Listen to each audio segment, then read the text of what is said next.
Siete davanti al Palazzo della Provincia per chiedere cosa?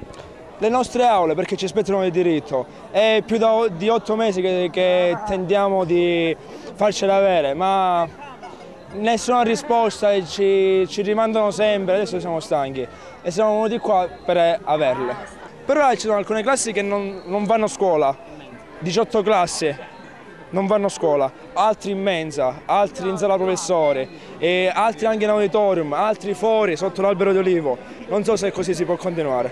Abbiamo avuto un incontro con il Presidente e ci ha chiarito un po' la dinamica di come sono andate le cose, c'è un interesse, noi abbiamo manifestato la nostra situazione che da 8 mesi a questa parte siamo abbandonati, il Presidente non ci voleva ricevere, oggi fortunatamente ci ha ricevuto con tutte le garanzie, dicendoci che c'è una vicenda un po' difficile, un reperimento dei locali che non si riescono a trovare, però di imperio lui ha detto che il Niccolò Gallo e l'altra scuola vicina, il Geometra, devono liberare delle aule e ci ha promesso che di qui al lunedì la vicenda sarà quantomeno risolta, quantomeno presa in mano direttamente dal Presidente. Cosa è emerso dalla riunione di oggi? Al Presidente Dorsi ho ancora chiarito quelli che sono i problemi, ma non sono i miei problemi, sono i problemi dei ragazzi. I ragazzi hanno chiarito al Presidente Dorsi che hanno giustamente reclamano di aver esaudito il loro diritto allo studio, il Presidente ha preso consapevolezza che naturalmente ancora di più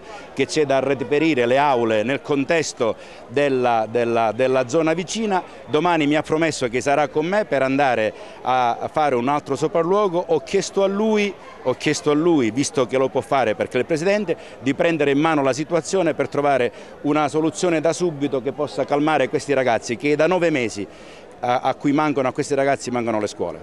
I ragazzi hanno ragione di andare a scuola nelle proprie classi. L'altro problema è che le altre scuole vogliono mantenere la propria indipendenza. Noi dobbiamo trovare la soluzione è che per questo anno purtroppo ci debbono essere delle